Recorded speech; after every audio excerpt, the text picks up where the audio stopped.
अनिल देशमुख, अनिल परब और फिर भावना गवली के खिलाफ ईडी की ताबड़तोड़ कार्रवाइयों से एमवीए सरकार में खलबली मच गई है।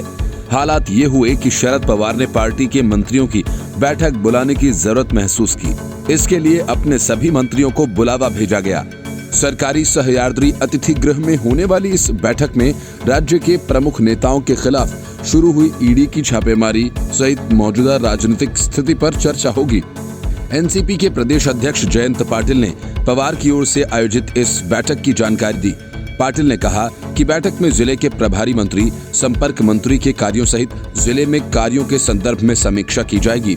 इसके अलावा भाजपा की जन आशीर्वाद यात्रा, केंद्रीय मंत्री नारायण राणे की गिरफ्तारी और उसके बाद की राजनीतिक परिस्थिति, एमवीए के नेताओं को ईडी के नोटिस और मंदिर खोलने के लिए भाजपा के शंखनाद आंदोलन सहित अन्य मुद्दों पर चर्चा होने की संभावना है। नारायण राणे की गिरफ्तारी से शरद पवार खुश नहीं हैं और जिस तरह मंदिरों को खोले जाने की मांग को लेकर बीजेपी आंदोलन कर रही है, जनता के बीच उसका जो संकेत जा रहा है वह एमवीए सरकार के खिलाफ है। मंदिर के मुद्दे को लेकर अन्ना हजारे ने भी उद्धव ठाकरे पर हमला किया और वही सारे सवाल उठाए जो बीजेपी कह रही है। नारायण राणे की गिरफ्तारी से हुए सियासी नुकसान की भरपाई कर पाना बहुत आसान नहीं है और अब अगर सरकार मंदिरों को खोलने की इजाजत दे देती है तो इसे बीजेपी की जीत ही माना जाएगा और इसी वजह से शरद पवार ने आनन फानन में बैठक बुलाई है ताकि डैमेज कंट्रोल करने के उपायों पर चर्चा की जा सके। इस बैठक में अजीत पवार, गृह मंत्री दिलीप वलसे पाटिल सहित एनसीपी कोटे के सभी मंत्री भाग लेंगे।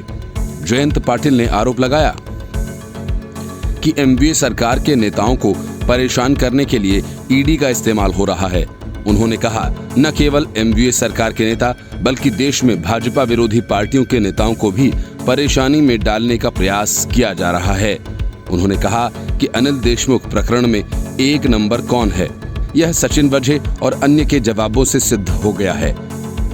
वहीं एनसीपी प्रवक्ता व अल्पसंख्यक मंत्री नवाब मलिक ने आरोप लगाया कि राजनीतिक बदले की कार्रवाई के तहत ईडी के मार्फत नेताओं को नोटिस देने के साथ छापेमारी हो रही है। Report news of India.